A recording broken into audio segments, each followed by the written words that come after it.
All right, we are live. How's it going, everybody? Welcome to episode 2 of the Dray's Junkies with your host, Mr. the Freight Hound, and your other host, Mr. Steve Talamo. We got a pretty good show for you today. Got a couple great guests lined up for you, and got some news. Not really news, but some news going to Matt's. And then after that, Steve's going to tell us about the MSC Houston 5. So everybody sit back, relax. Welcome to Dray's Junkies once again, episode 2.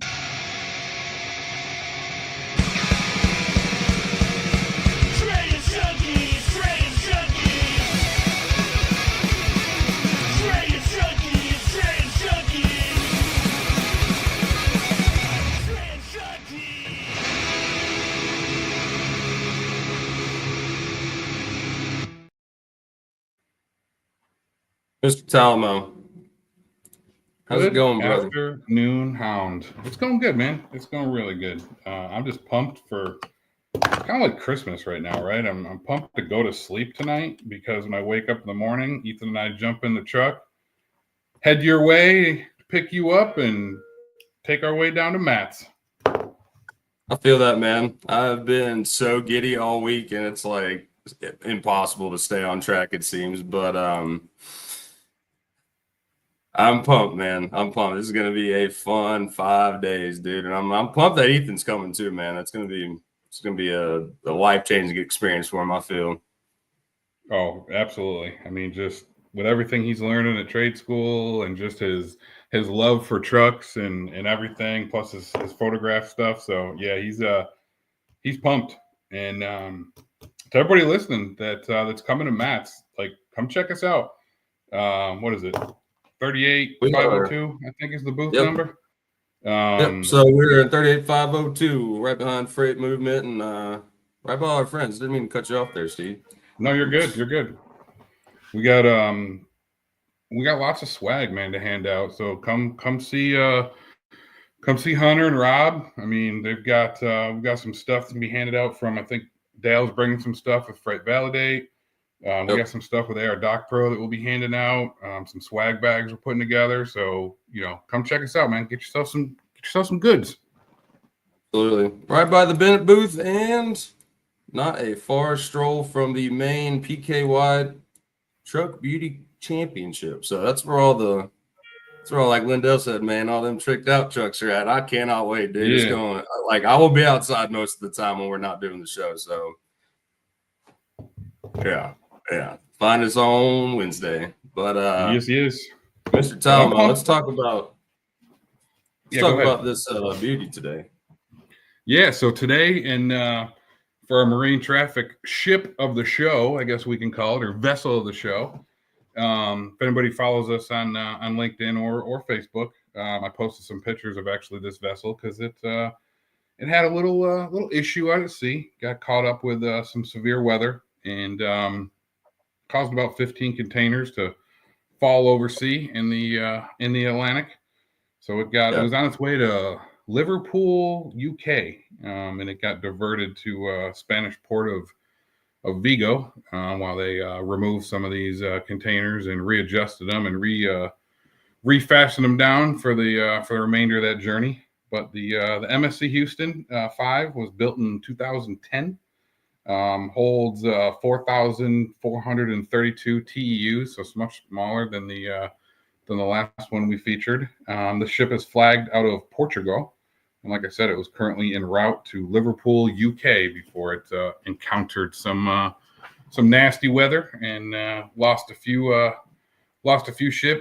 containers. So if you ever the journey that the products that we get or that we import or export out of this country, the journey that they take out at sea sometimes can be a little bit crazy. So, for the dry carriers, right? I mean, it's an obstacle because when you get containers like this that have shifted and they bend, it could result in them having to chain some of these to the chassis for transportation.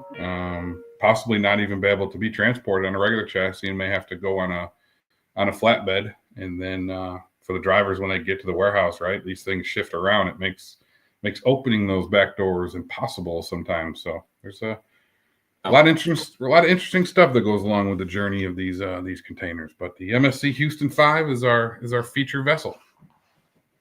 Vessel of the week. And yeah, if you guys are doing international work and you get offered insurance, take the insurance, pay the $15-$20, because if it falls in the ocean, you're losing that thousands and thousands of dollars of product that you're waiting months for. So yeah.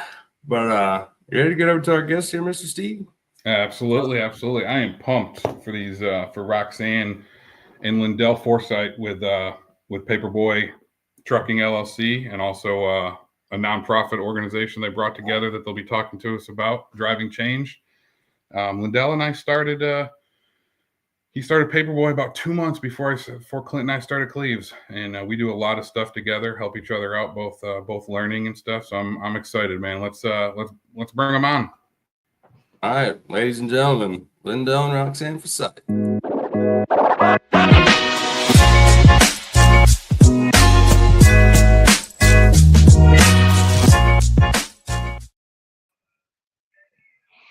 Welcome. Good. Hey. Yeah, glad y'all could make it. Especially you, Thanks Roxanne. for having I was us. here for a minute. Texas. And the name. I like that. Yeah. Well, how's y'all's week been so far? Pretty good. Dray. Up there pretty good. Over here, Dray, you know how that goes, but we're not complaining. It's been pretty good. Yeah, if I'm not mistaken, you're running the load for Mr. Talamo right now. Yeah, we actually running something for him today. We do a lot of work together. Anytime he need me, I need him. We got each other's back, so that's pretty cool. Yeah, it's great to have friends in this industry, man, and people you can count on. I mean, there's so much stuff that Lindell showed me. We're about 2 months apart, I think, from when you guys started Paperboi and Clint and I started Cleaves. 2-3 months difference, but I mean, just the stuff that he's learned that he was able to share with us, stuff we've learned. I mean, it's awesome to have good partners in this business. I mean, people talk all the time, they're your competition. Why do you share stuff? Why do you work with them? Man, there ain't no competition out here. You get true friends, true partners like this. I mean, just there's enough business for all of us. Just help each other out, help us grow. It's good for the industry. Well, getting into that, I guess we'll go ahead and kick this show off like we do with everybody else. And y'all can start with, you can rock, paper, scissors. We can go ladies first, however you want to do it. But who is Lindell? Who is Roxanne? And how did y'all get to where you are today with Paperboi Trucking? I don't think I can talk about myself first, because I don't think I can be here without Lindell. So, Lindell should start us off, because it wouldn't make sense if I speak first. I'll go first. Your phone is kind of breaking up there. I don't know if it's just on my end. But so my name is Lindell Forsythe. Started Paperboi. I actually started Paperboi Trucking probably like 2007. But I was young at that time when I started the company, and what we were doing dump trucks. But I have to go back a little bit further to know how I got to Paperboi, how I got to just CDL period, right? I was around 18 years old, out of school, just working a whole bunch of different odd jobs. I couldn't stay in one place that long, and it was more so because I worked in a warehouse. I would get bored of staring at the clock all day, trying to figure out when it's time to go home, when it's time for lunch. No matter what type of task we had going on, I would find myself completing that task quicker or figuring out how I can get that done. And I'm looking at the clock like, oh man, it's only 12. Office work, tried that. Night jobs, tried that. And then I was with a friend of mine, actually a cousin. And We're losing you, Lindell. won't you come? Oh, you can hear me now? Yeah, now you come back. Okay. You hear me? Yeah. So he was like, "Man, I got this paper out. Won't you come help me out, man? I'm falling behind." So I was like, "Okay." yeah, I'll do that, you know. Went out there and loved it. Like loved it. Something simple as a just a paper route. I mean, I loved it. I love being out. You know, it kind of showed me a different aspect of the workforce that I would have never knew existed. Just being out and being able to go from one place to another to deliver from here to there. And I was like, oh, I mean, this is what I would love to do. But obviously that wasn't, that wasn't paying enough. So it kind of prompted me to say, hey, why don't I get a CDL license? Right. So I wound up getting my CDL, and then working for a couple of companies. I worked for the milk company, um, and just kind of try to figure out things. I've always wanted to do something independent as well. So in 2007, I started Paperboy trucking. That's where the name came from, actually, from doing the paper route. Um, and then the whole housing market thing happened, where the housing market crashed, and with the economy, and I just started working for Pepsi after that. So I worked for Pepsi for around 15 years. I had a good buddy of mine who worked at Pepsi, actually, um, was a supervisor, and that's actually how I met We can Steve. talk about Kevin. We can talk about Kevin. Yeah, We don't have yeah, to no, label yeah, him just yeah. buddy. Nah, yeah, he was a supervisor, Kevin. You know what I mean? And he was like, "Listen, I'm thinking about going to do this." So I was like, "Oh yeah, it sounds good." And he actually left and went and did it. So as he left and went and did it, it was telling me like, "Man, listen, you know, I'm telling you, it's really things are really happening now. This is where you should be at in trucking."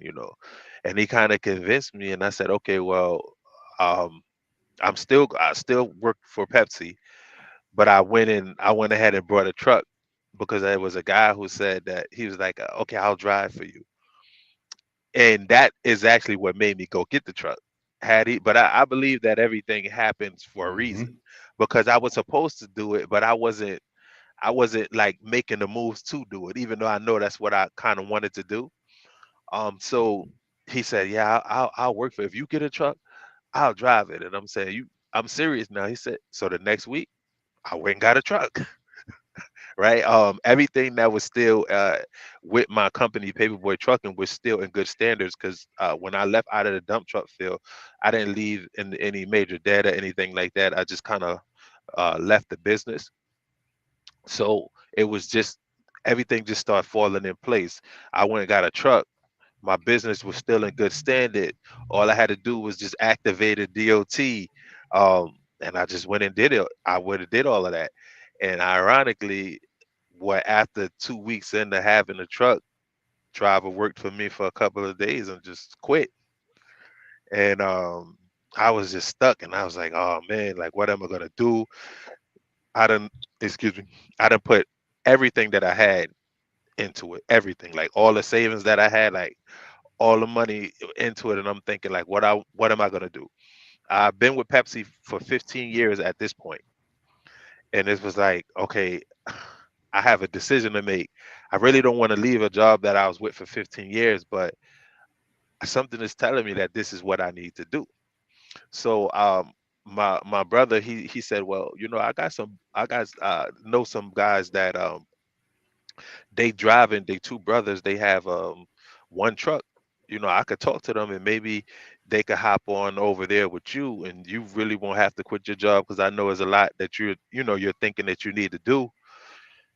And he said, okay. So I talked to the guys, and they agreed to come on. And man, we just at that point, the first three months were tough, right? Yeah. A brand new authority, no brokers or anybody want to take chances Nobody on wants to you. talk to you. Nobody. Yeah. Who Nobody are want to you? Get talk to away. you, right? Right. And I mean, even then, I've always been, and Steve can contest to this, like I've always been like a grinder, figuring things out on my own, like, and that's what the things that I would do. I would go to work at Pepsi all day, finish my route up, and I'm talking about midnight, 1 o'clock in the morning, brokers still over on the West Coast, right? Brokers still on the West Coast. They still active. I'm up all night just hounding people, trying to figure it out until I had someone who was like, okay, yeah, I'm gonna give you a shot. And when I had that, after around 3 months in, I had that company gave me a shot, and we delivered. I mean, we came through big time on it. And I think what it was is somebody else had dropped the ball on it. So we was like the only ones that was saying, "Hey, we'll do it right now," and we were able to do that. And I mean, and once that happened, this was in 2021 that we started this back up, September 2021. I mean, that was pandemic, coming out of the pandemic, where loads were paying really well, like really, really well. Yeah, they were. And yeah, so we were able to, you know, in 1 week, we were able to make a good amount of money. Took a lot of pressure off me and say, okay, well, maybe I could give this another month run, right? We were able to pay some bills, because insurance was really high. Once again, when you're a new company coming into, it was a lot of challenges, but we stayed consistent. And by the beginning of January, February, I mean, I get the one broker who had gave me a chance. He had other buddies that he was like, listen, this guy is delivered for me, right? And they just was like, we got this many loads, we got this many loads. And I was saying, yeah, I'll take them. At this point, I had to tell Pepsi, listen, I gotta go. I gotta go, and That was in what, I dedicated. November? That was what, like November, mm, I think, yeah, 21. Yeah, no, I think it was long ago. like no, it was January. It was Okay. January going into February, that I was like, listen, I gotta go. I really gotta go. And these these these brokers, they were giving me all of these loads, and I was accepting them all. I'm saying uh we would have, like, I had one truck, and we had probably like 30, 40 loads, not in a day. But what helped us out was it was a whole bunch of ships coming in, and the ships were delayed, right? So we would get, five will come in 1 week, another five will come in the next week because of the delays. But at this time, um, you know, we had those other two brothers. They just decided to come over full time to bring their truck over to Paperboy full time, and then we wound up buying two more trucks within those first couple of months. And I mean, we was rolling, man, or rolling ever since. And see, you tell you, I mean, it was a lot of challenges, but we was working our way through Oh, well. through them, right? And learning how the game really works. That's the biggest thing. I mean, brokers that get on the phone and say, "Hey, yeah, do this and that," and they won't even know what they're talking about. Like, they won't even know what they're talking about, right? Dude, Oh yeah, this container is ready. This container is ready. All you got to do is pin the code and show it in the book. You pin the code, and the code said it's good to go. You get to the port, and they like, that's not here It yet. ain't even off the damn vessel yet. That's not even, that's that's not here yet. So you plan the whole day around that specifically, and You're about to put the pontoons on your trucks to drive out to listen, the water to get it. to get it. I mean, but I mean, it's been but ever since then, it's been great. Even with the ups and downs and the challenges, we try to stay consistent in everything that we do. We don't run the cheap freight. And we try to we try to build our brand based on a reputation of great customer service and doing what we say that we're going to do. Yeah, and I know mean, that was a lot. no, that was perfect. That was perfect. I gotta give hats off to Paperboie, because I don't know if we would be as pleased would be where we're at today if it wasn't for them, right? Because like you said at the beginning of it, brokers don't want to talk to you, right? Because you're early on. So what Lindell did, because now he's a few months into it, as we're coming on board, he's reaching out to those brokers like, hey, I can take this extra stuff. I've got this guy that I'm going to bring on. So he was the word for us with some of those brokers. He would get us in the door, and then they would give him more. So then we would help.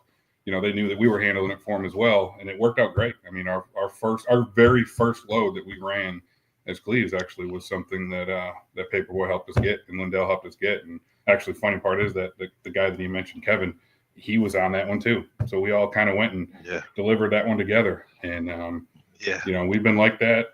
We've been like that ever since. I mean, I got to give kudos. I don't even know if he's listening, but got to give kudos to Kevin Ortiz with KO Trucking, right? I mean, he was the one that kind of got us all into this, and I'm thankful for it. And I'm thankful for Lindell, right? I mean, what he's helped us do, in either with customers we've had that we've needed some extra help with, and he's come through. Perfect examples today. It's been a fun road. So I mean, this business can be very, very enjoyable, very rewarding when you got great partners, like Paperboie that you can count on. So, and I love the story because, to be honest with you, I never knew the true story about Paperboie, the name. I thought it was Paperboie. I'm thinking like paper, print, money, right? That's where I thought the name came from. Until one day there was a story that he did with I forgot who he did that story with. Mad Lab, I think. Yeah. And when I was watching that story, I was like, oh, Paperboie was literally when he was a paperboy, like backward. So it was kind of cool to see and hear where the story came from on Paperboie. Yeah. So I kind of credit it, it's kind of like accredited, to just that. That was, if I had not done that, I wouldn't have known, right, that the option in this way, like, because actually going out and delivering something, time flies by a lot quick, like really quick, because your focus is on getting to your destination and delivering what you have to deliver, right? So time flies by and you're out. Even if you take the same route, even if you're like on a consistent lane, right? You're out and about. You see people, you interact with people all day, and it's something that's really great. And definitely shout out to Kev, man, Kevin Ortiz, man. He definitely was an inspiration. It he gave got us us the all into this. motivation. Yeah, Yeah. gave us the motivation to like really, step out and do something that we all ultimately enjoy and love doing. Man, you got to give the guy credit for his selling, right? Yeah. You figure you were what, 15 years? 15 years in. 15 Yeah. years. I was 25 and Clint was like 17 years or something. I forgot how many he was. So, I mean, there was a lot of years with a corporate company with security that we all just said, all right, we're going to listen to Kevin and we're going to go move some Lego boxes up and down the road. I mean, it was, it was cool. But so now, right? So now you got, and I don't know, Roxanne, if you're good, if you can hear, right? So now you got Paperboie Trucking, which you guys have done amazing with. I mean, I see the operation from everything you guys do with just the regular Dray. You guys are linked in with the rail system, and you're my go-to pulling out of Savannah as well, right? You go down to Savannah and do stuff. And this dude, he'll go anywhere, right? I remember you taking loads to like New York. He'll go for Niagara Falls. Like this dude will go Texas. And his trucks will go anywhere coming out of the port. Wherever there's a container that needs to go, like he'll go. And what's crazy is all of his trucks are day cabs, but he just takes care of his people. Man. He'll put them up in rooms, and like it's a legit operation that got going on over there.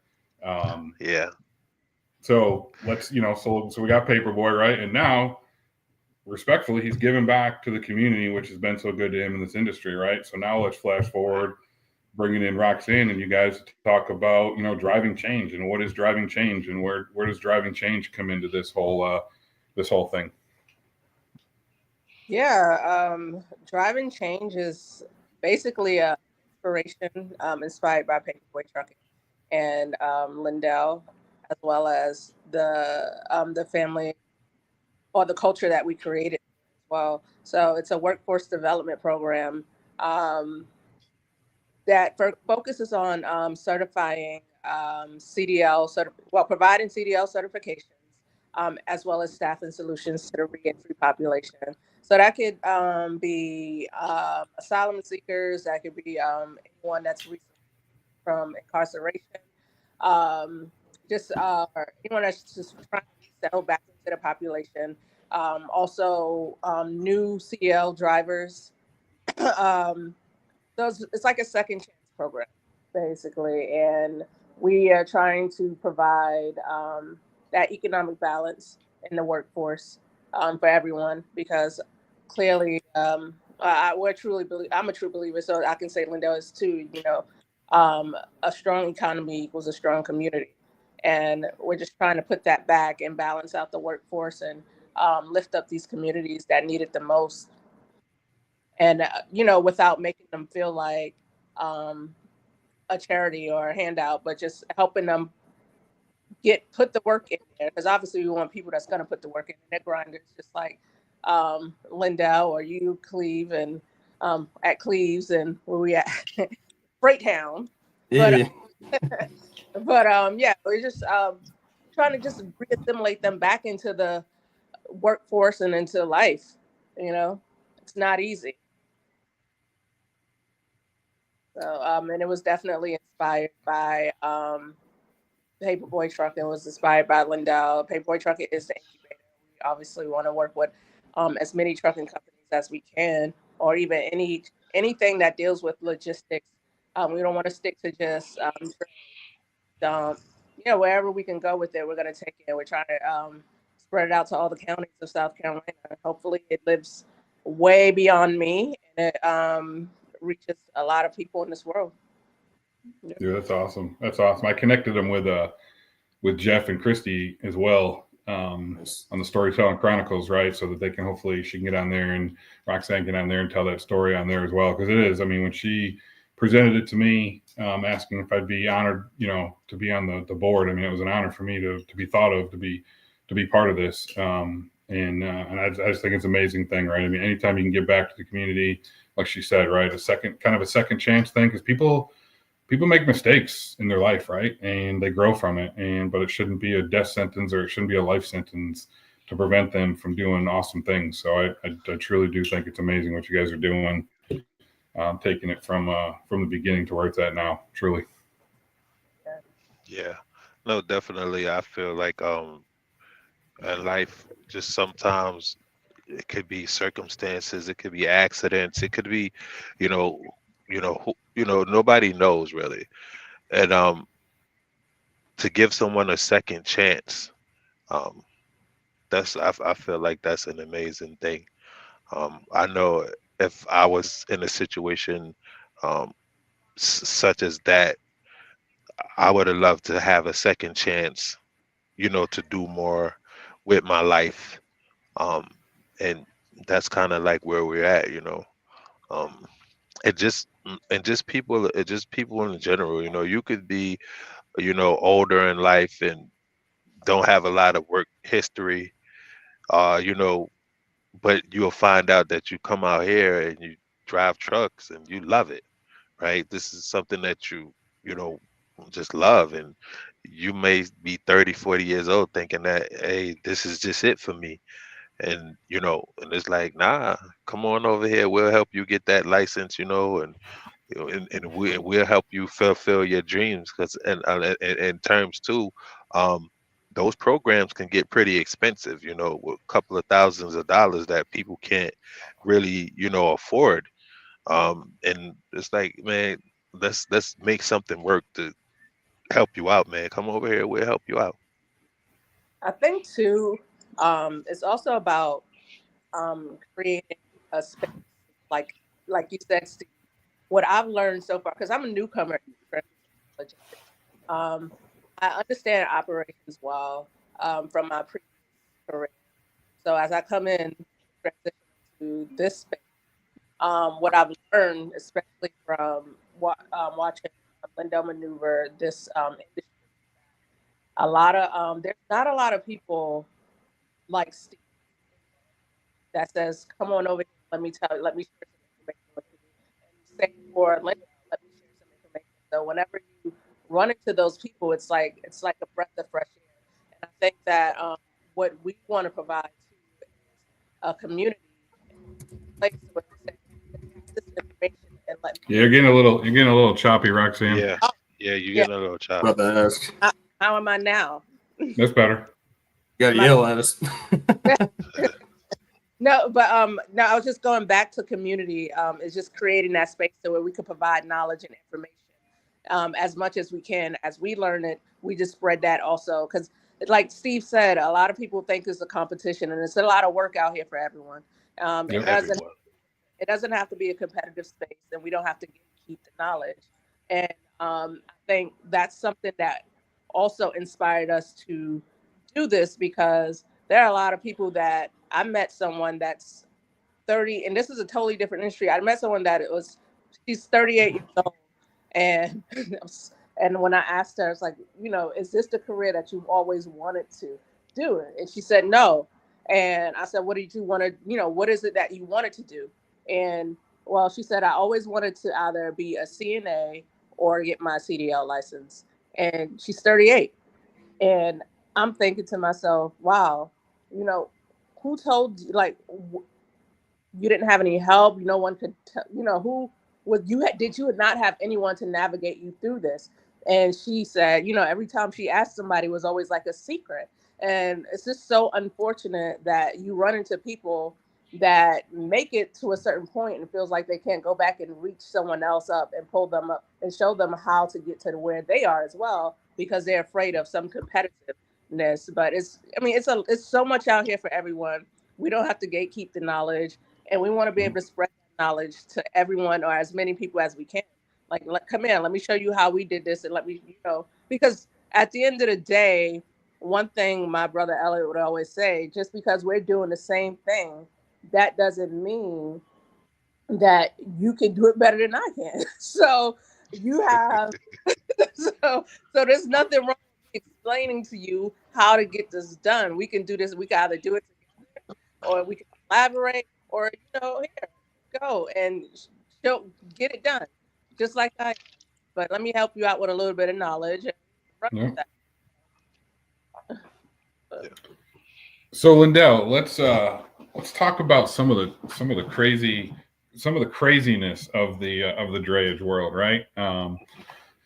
Let's have some good stories here. So what is the craziest story you have, or maybe the craziest shipment you had, or whatever, right? Share a story with us. Do you remember? Okay, so our first time pulling the FR container. Do you know the open ones? The ones that's completely open. I thought you were going to talk about the big oversized big wooden box, but you can go with that one. Yeah. Listen, right. So, yeah, we were so proud of it, right? The statue. It was open, but it was framed. It was framed like with just wood. So we was like, this is so cool. Like, I mean, we was taking pictures, like, and they was like, wow, we gotta send this to Alabama. It wasn't that heavy, right? But it was just a huge statue, maybe 10 to 15,000 pounds. So by the time we got back to the yard, because where we were at, it was like low hanging trees. Uh, the top of it done hit the trees, and the whole frame broke off. Like, the whole thing just broke off. The statue was intact. The statue stayed, but everything around the statue broke because it was all wooden. And we were just looking at this like, oh my God, what are we gonna do now? What are we gonna do now? But when we got back to the yard, we actually parked in a space to where the guy at the yard, that's what he did. He was a woodworker, right? They make all type of Paul. Yeah, what was his name? Pat. Yeah. Yeah, he was a woodworker. I mean, they make all type of like the heavy duty doors and stuff for like $1 million mansions and stuff like that. So he was like, "Oh yeah, that's a simple fix. I could just frame that back up." And I'm looking at him like, "This don't look simple to me. This don't look simple to me, But I mean, he was able to put the frame back up intact, and took pictures. I informed the broker and the customer. It was no damage done to the statue at all. So they was like, okay, well, if we could just frame it back, um, they had a low boy come, and we put it on him because you could lift it with a forklift once you got the whole frame back intact, right? We lifted up with a forklift and put it on that. It was a dually, and they took it to Alabama. I was so happy to get rid. I was so happy to get rid of that, to get rid of that, man. Man, I'm talking about when you talk about to see the pictures on this thing to what it looked like before and then what it looked like once we got it back to the yard. It was like devastation, and everybody was like, yo, how did you stay so calm? I was like, yeah, and the inside I was panicking. Right, I was just panicking, but we were actually, when he framed it back better than they framed it when it came from across seas, right? Did a better job at framing it. And when it got to where it was at, it didn't have no damage on it, which we knew it didn't have any damage. But I was definitely, I was nervous on that one. Makes you wonder how Nervous. something like that makes it all the way across the ocean and then hits a tree branch and then just explodes. Listen, it just explode, just like that, just explode. Like it had to hit that tree branch just right. I'm talking about the whole, everything, all the wood around it just came apart. But I was so glad to get rid of Well, the that. whole tree line, Hunter, just to give you a perspective, the whole tree line down this road, because we used to park in that same lot that he's referencing that he parks in now. The whole tree line was literally cut out of like containers. I mean, you can tell where containers had hit in several. So you get anything a little bit bigger than a container going down that road, yeah, you're gonna hit a tree limb or you're gonna hit something, because it was like, you know, you could tell every time that there was it's freaky when we have like the ice storms or when the ice gets on the tree, because now the tree limbs are coming down a couple inches more than what it was. Yeah, you're gonna plug a couple of those on the way down. And so we should have built the town for tree trimming, because I mean we did a lot of that going down that road. What about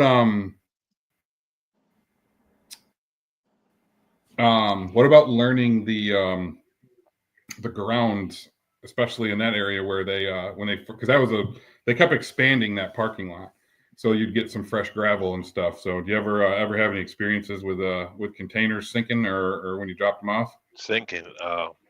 Yeah, but we've seen others have that experience. We was fortunate to, we just put a whole bunch of wood down, which he provided us with that.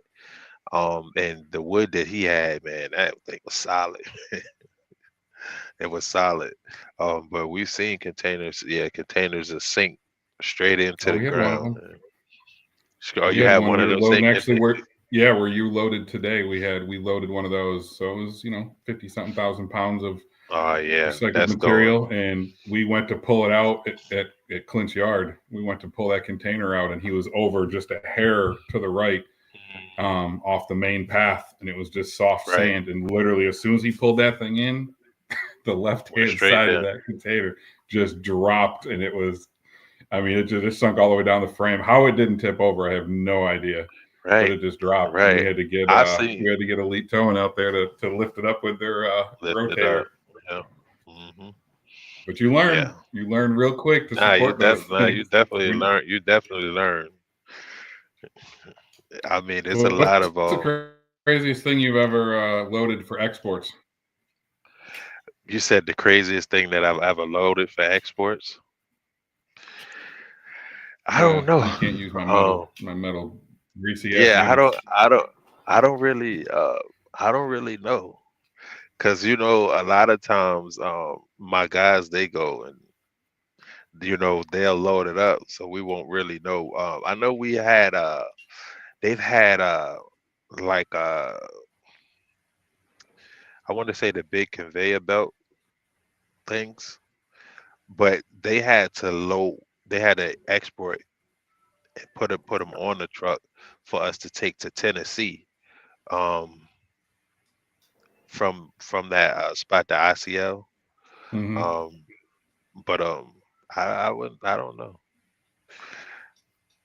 I think that metal is the craziest stuff.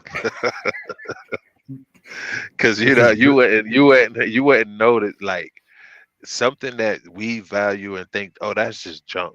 Junk is No, important overseas to somebody. overseas that's very, very valuable, right? Very valuable and important. I'm just talking about just straight junk. You would think, oh, that's just junk they throwing in. Why are they doing that? But it's valuable somewhere. Mm-hmm. Yeah, That money to get over there better be valuable. yeah, yeah. So what's your biggest brokerage nightmare story? Thinking back to the earlier days, I know you dealt with some Oh clowns out there man. talking about. Oh my goodness. Oh my God. I've had.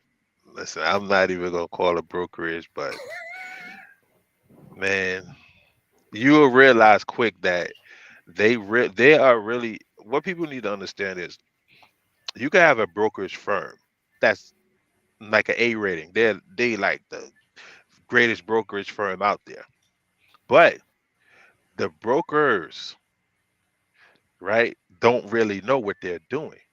You see what I'm saying? So they may have hired a broker that's fresh out of school that never did anything logistics ever, right? And now you have to go back and track down everything that was said, right? So you get on the phone, the conversations are usually recorded.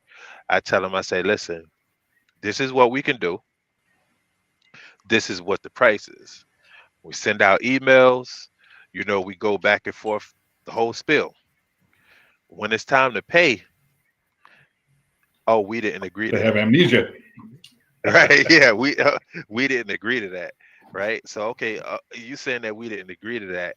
Now we have to literally, okay, well, let's go back to emails. You got to deal with relations, right? And it seems that the relations team, they really there to support the broker, not you, right? So I mean, we've been back and forth, back and forth, back and forth to I was like, you know what? Just I won't do any more loads for you. Just pay me. And then even with the paying part, by the time I got the correct rate cons, it was like 60 days out. So then the factoring company wouldn't factor them. Then I had to wait to get the payment from the company, which took another 3 months.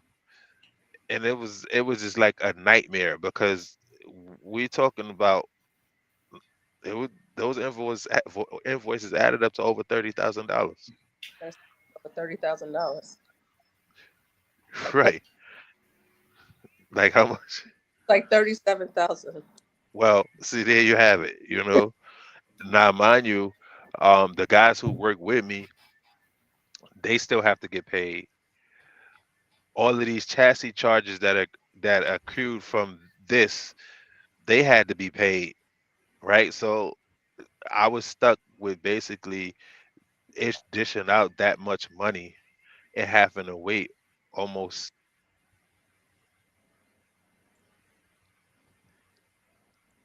It Oh, we was lost you. it was a nightmare. Yeah. Once We again, lost you. that yeah, it was a nightmare. But once again, that was from a brokerage company that is like really well known. Like, you know, they're really well known. So that was another experience for me because that was a new one. I've dealt with brokers that had owed me money for 6 months before, but in the beginning, me figuring out that, hey, listen, you can't deal with every broker, right? You need to check their rating to see if the Mm-hmm. factoring company will even pay. If the factoring company won't pay, understand that's for a reason, right? Because now you go to them and you say, hey, okay, listen, you guys owe me this money. I need you to pay. And they'll say, okay, yeah, we're going to pay. And you won't get your money 3, 4 months later, right? So I've dealt with that from different brokers. So I know to check every brokerage to make sure that they are, like meet a certain standards for Mhm. the factoring company. But never have I experienced that was a new one for me to experience a well-known rated A, right? Of anything that I put in, anything that I submit to my factoring company from this company, they're factor it before they even see, before you get what I'm saying, before they even Mhm. review the paperwork all the way, right? A company to me understanding that, wow, okay, well, this may be a well-known company, but you have to know what brokers you are dealing with within that company, because the brokers could literally screw you over, and you're fighting back and forth,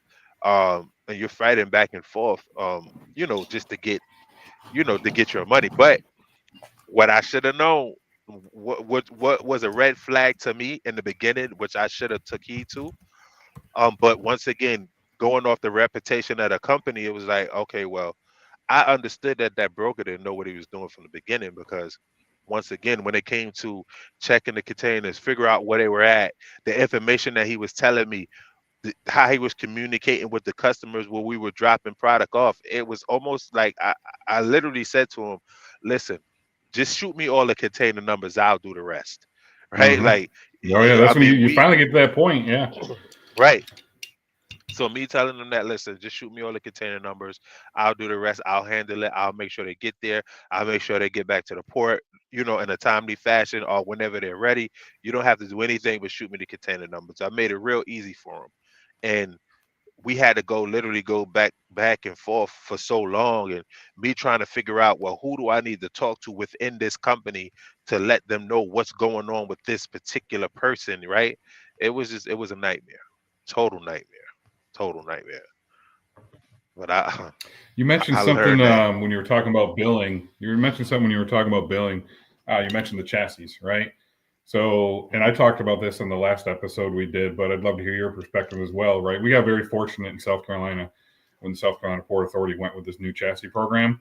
But talk about the nightmares that you had before we went to that program, and with the chassis shortages during that time. Talk about that, right? I remember the waking up at midnight bullshit, but yeah. Right, right. So we used to have to wake up at midnight, and I'm talking about by 12:01. 60 seconds in, Steve, tell me they wouldn't be gone. You had to have a system in play. We literally had to have a system in play to get on it. Like, you had to get on it like a minute before. So at 11:59, And because if you refresh. got on at 11:58, it's not gonna work. So you had to be on at 11:59, and you had to give yourself that 60 seconds to let it refresh with you on the specific amount of chances you wanted in order to get them. Then when you got them, when we would go to the pool, the tires would be, man, Steve, you remember that one week? I mean, we had tires blow on every day for like almost It was 2 all weeks just straight. We retreads had to and just, yeah. right, because of the tires that came with it. Um, so that was the biggest nightmare dealing with that. I mean, now, It was a scam. I mean, the way I looked at it, it was a scam, right? Because you spent like as soon as you picked that thing up, you were not responsible for it. That tire went out, you had to pay for it. I mean, it was crazy. yeah, definitely towards the, like when they figured out that uh the Charleston port, they was doing what they was gonna do up into those last months. I mean, if a tire went out, that's on you. Because they made Mhm. us pay for every last one of them tires that went out. They made us pay for it. We tried to dispute them, but nah, Yep. they made us pay for all of those. They made us pay for all of it. I would say the chassis pool now is a lot.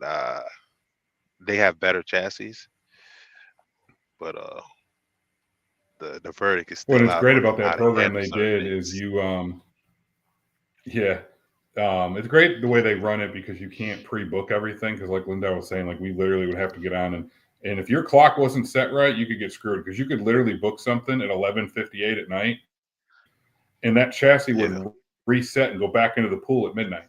Like you literally had right. to do it after midnight. Yeah, You could get on yeah, and get all yeah. excited at 11:58 and be like, "Oh shit, there's like 10 chassis in here. Sweet, I'm gonna Right. book my stuff." Yeah, 2 minutes later, you lost it and it went back full at midnight. Like the learning curve, all that was a nightmare. Yeah. So it was nice when the Port Authority did come out with this program because you can pre-book them. Like you pull up to the port, you type in what you want at the kiosk, and what's in there is for you to get. So people couldn't go in there and lock down things.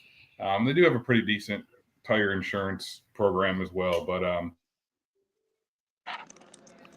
yeah, so chassis was an absolute nightmare. Yeah, that was a nightmare. And then we had earlier about oh, sorry, go ahead. No, I'm just saying how we used to have to, even in the chassis, we used to have to work together. Like we would grab all of them. I know you would be up, I would be up, Kev would be up, and they start putting a limit on it. Remember, they start putting a limit on it. Oh yeah, so we would just work. How many did you get? We got it. All right, and we would literally work together to and we make sure we text each other before. Yeah, before we turned one in, it was like, hey, I'm getting ready to turn in a 20. You know, Kev, you know, Lindell, hey, do any of you guys need this 20 before I turn it in? Yeah. You know, so it was like it was definitely a partnership thing to make sure that we looked out for each other. You know, and you mentioned earlier too about the you know, the system, right? And not knowing, and people can get burned with it, right? Because I mean, if you pull into the port and you know you send a driver there and you waste the time to send him there, and the container's not there because GoPort said it's available for pickup. Your broker's hounding you, talking about, hey, this thing's available for pickup. You go pull in there, and I remember the first time we did it. I remember Clint calling me and being like, bro, you said this container was here. They're telling me it's still on the vessel. I'm like, well, I don't know. GoPort says it's available for pickup. Like I was able to pin it. Yeah, like, I remember you calling me, asking me about that. Yeah, I remember you calling me, asking me about that. Yeah. So, and that was just wasting time. Yeah. And it was, But I've definitely enjoyed the journey. Right, that was the biggest thing. From the biggest thing. I mean, we started with the one truck, and we used to park in Walmart parking lot. Right, and then we moved from Walmart parking lot to because we started getting so many containers, and we started parking them at the pilot. Right, but when we started parking them at the pilot, we would pay to reserve the spots at the pilot. And then when we would pay to, you remember that? So we would pay to reserve the spots at the pilot.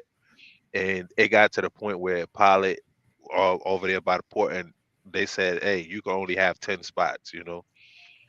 Then we would go down to Jetberg and get 10 down there, you know, and we would literally pay for these spots every day, having those 20 spots, and we would have containers in every last one of them.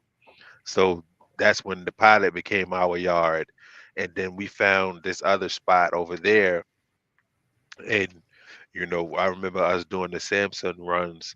And when as soon as we found that other spot, and we was like, okay, we're gonna move everything over here. We moved everything over there. We was storing like 30, 40 containers at a time in there, you know, but it was like just to see the journey and the transformation. It definitely shows that if you're consistent in everything that you're trying to do, it'll definitely work out for you. And to the biggest point, like Steve said, they would make these drivers think and believe that this is a competition. But just here alone in Charleston, Savannah, there are thousands of containers coming off of these boats every day, right? There's enough freight out here for everybody, especially if you have a good team and y'all can work together. A lot of great things can come out of it, for sure. Very well said. Very well said. Absolutely. What you got for us, Hunter? We've been doing most of the talking over here. I did. I've just been listening. I love it. Like just y'all's story and like Paperboy especially, man. Just like the grind, the hustle, you know, waking up, dealing with the BS, especially during COVID. Like that was tough times, man. But I do love the gamble on like, yeah, give me 40 containers, I'll handle them. And then just because you know, like they're just gonna be stuck out there. Like, I mean, especially when they started rerouting through like Long Beach and like flooding up the East Coast, like it's there for the takings, you know. And but no, I remember seeing all those things double stacked in the parking lot. Containers everywhere in that lot. everywhere. We had it in a lot. You remember, Steve? I mean, we had containers in front of each other, like all the way through, and we was we definitely and that's it worked out because Mhm. some of them was like, okay, no, you got all these containers for us, but we gotta find space in the warehouse. We can't have this delivered on this day. Can you hold these for a week? Could you hold these for 2 weeks? Sure, no problem. You know what I mean? And it all worked out. But having the heart to do that and believing in the people that I had around me, having Steve Cleves, and Kev, and the team that we had all together, having those guys around and even going to the brokers and saying, hey, listen, these are my people, this is what we got going on, we can really make this work, and them having a faith and trust in us to get it done. I mean, it was truly a great experience, and that's why I love what I do now, man. Really love what I do. Awesome. Well, we've reached our hour mark. Lindell, Roxanne, this was an exciting one for me, right? Because I knew the journey where you guys came from, and so this was a fun one for me. I told Hunter, I said, we got to get Lindell and Roxanne on to tell the story, man, because I truly do. I love the Paperboie story and where you guys have come. So, but we're gonna wind down. We'll kind of closing. We'll go around the horn and kind of any closing comments, any plugs. Where can we find Paperboie? Where can we find Driving Change? The floor is yours. We'll start with ladies first and go with Roxanne first, and then move it over to Lindell. Well, first of all, thanks for having us on. I enjoyed soaking up all this information. You can find Driving Change at drivingchangesc.com. We are also looking for some more interactions with the community, so that would be great. Paperboie Trucking, paperboitrucking.com. We're also on all social media platforms. That's LinkedIn, Facebook, Instagram. I'm missing one. I feel like I'm missing one. LinkedIn, Facebook, Instagram. Am I missing one? Yeah, next. Yeah. And so, and it's the name. It's Driving Change SC, and then Paperboie Trucking on the other. Yep. And we're both unlike the guy that actually, the guy that runs the lot, it is Paperboie, the guy that runs the parking lot. I keep forgetting his name. Pat. Pat calls it Paperboie. By the way, he calls it Paperboie. He doesn't call it Paperboie, because in all the conversations I'd had, he's like, yeah, just go ahead and park in one of Paperboie spots. I'll get with Paperboie. I'm like, Paperboie. I could never get him. So unlike what Pat says, it's Paperboie Trucking, not Paperboie. Yes, I think that's because it's paid with spelled Paperboi. Yeah. Yeah, Boie. Yeah. I want to say, wanted to say, man, the Freight Hound, Steve, I appreciate it. I appreciate y'all having us on, so we could be able to tell our story, and just talk about something that we love doing, man. Freight. You see, I wouldn't pass, and I'm like, how? It don't even feel like it, right? Yep. Because I could talk about this. Well, I could talk about this all day, man. So it's funny. I appreciate you guys for having us. It's funny you say that, Lindell, because that is how Dray's Junkies started. Lindell, or Hunter and I got on a show, the Logistics Lounge show, with him one time, and if you've ever watched the show, you'll realize that Hunter doesn't say a ton on the show. Rob talks the majority of the time on the show, unless you get Hunter talking about something that he really enjoys. This particular show, this first show that I got on, and we started talking containers, I think we talked for like 45 minutes, an hour straight, and Rob didn't say a freaking word. And to know that Rob can go an hour speechless, and we just talk containers the whole time, and that's where this Dray's Junkies thing came from. Because you're right, Lindell. If you're in this business, you know it. You could get on here and talk for hours and keep talking about these containers, man, and everything about it. So I didn't mean to cut you out. Keep going with your closing remarks, but you're right. Hey, you guys are doing a good job, because I've never heard my brother speak this much ever in my life. So pretty cool. It's addicting. We've been at this for a whole 2 shows, so we've had a lot of work today. He's normally a really quiet. Hey, we'll definitely have to do a round 2 on this, and we definitely appreciate y'all coming on, Roxanne, Lindell.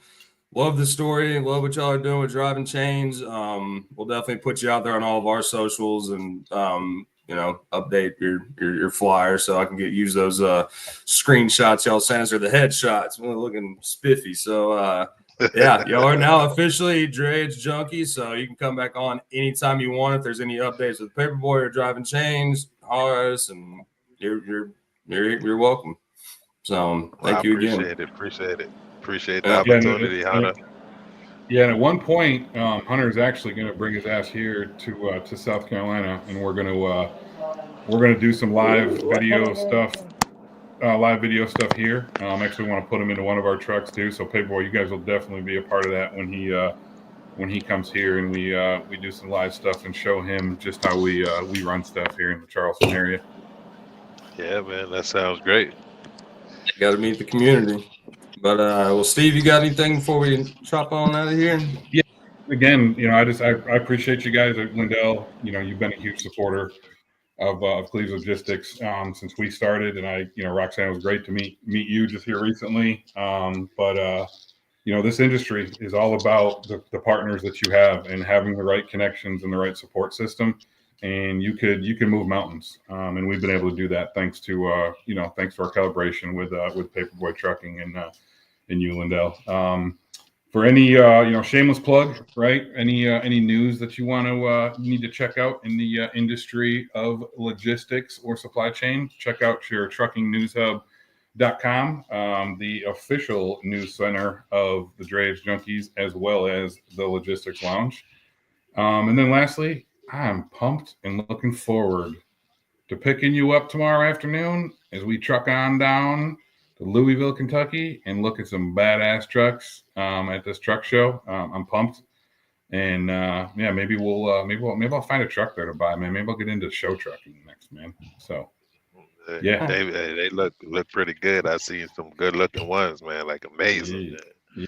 Be sweet, man. Get a Cleves truck there next year. Maybe a Paperboy truck there next year too. Come on. Yeah.